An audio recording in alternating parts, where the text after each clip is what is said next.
PM Modi से पहले America क्यों गए राहुल? क्या ट्रंप के विरोधियों का कर रहे समर्थन? जो संविधान राहुल ने पकड़ा वही बाइडेन की पार्टी ने क्यों पकड़ा? कनेक्शन काफी तगड़ा।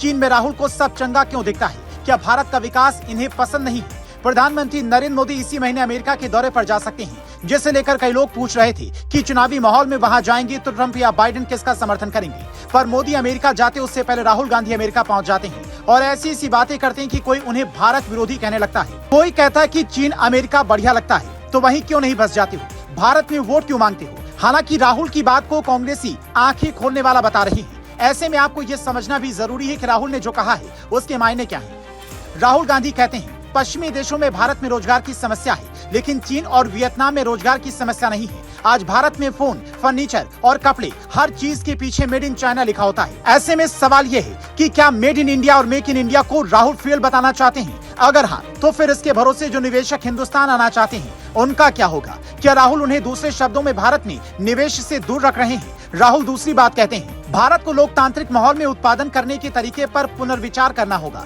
और जब तक ऐसा नहीं होगा तब तक हमें बड़ी बेरोजगारी का सामना करना होगा। तो क्या भारत में राहुल को लोकतंत्र नहीं दिखता? जिस लोकतांत्रिक तरीके से वो सांसद चुने गए, नेता प्रतिपक्ष चुने गए, क्या वो तरीका ठीक नहीं था? या फिर वो ये बताना चाहते हैं कि अमेरिका का लोकतंत्र बढ़िया है और भारत में अभी सब ठीक नहीं है? राहुल बोलते बोलते यही नहीं रुकते हैं, बल्कि वो बांग्लादेश को भी भारत से बेहतर बताने लगते हैं। बांग्लादेश अभी समस्याओं का सामना कर रहा है, लेकिन उसके बाद भी उसने वस्त्र उद्योग में हमसे पूरी तरह से प्रतिस्पर्धा की है। उन्होंने वस्त्र उद्योग में हमारा सफाया कर दिया है। इसमें कोई शक नहीं कि बांग्लादेश का वस्त्र उद्योग बढ़िया चलता है, लेकिन फिलहाल वहाँ पर क्या हालात हैं सब जानते हैं। इसके अलावा राहुल बीजेपी और आरएसएस को भी हर बार की तरह खूब कोसते हैं, पर असली सवाल तब उठते हैं जब उनके ही करीबी नेता उनके सामने मंच पर कहते हैं कि ये पप्पू नहीं है, जिस पर अमित मालवीय ट्वीट कर लिखते हैं कल्पना कीजिए कि राहुल गांधी का कोई परिचय इस तरह से करा रहा हो तो वो पप्पू नहीं है, और सैम पित्रोदा ने ये कर दिखाया है। Amit Malviya BJP IT cell के हेड हैं, इसीलिए ट्रोल करने के लिए ऐसा लिख सकते हैं।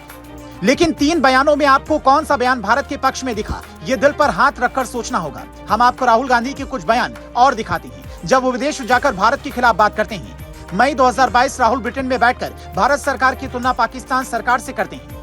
मार्च 2018 सिंगापुर से राहुल संदेश देते हैं भारत की आजादी अब खतरे में है। सितंबर 2017 भारत एकता के लिए जाना जाता है, लेकिन कुछ ताकतें भारत को बांट रही हैं। मतलब जब भी राहुल विदेश की धरती पर जाते हैं कुछ ऐसा बोल जाते हैं, ट्रोल होने लगते हैं। हालांकि इसकी एक वजह कांग्रेस के नेता ये भी बताते हैं कि राहुल के बढ़ते कद से बीजेपी परेशान है, इसीलिए ऐसा कर रही है। पर यहाँ एक सवाल ये भी उठता है कि क्या राहुल गांधी मोदी विरोध पर बोलते बोलते भारत विरोधी बोलने लगे हैं और इसका एहसास उन्हें नहीं हो रहा है? क्योंकि देश के प्रधानमंत्री के विरोध और देश के विरोध में एक बारीक सी लाइन होती है, जिससे संतुलित रखने वाला ही सही नेता होता है। आप राहुल के इन नए बयानों पर क्या कहेंगे?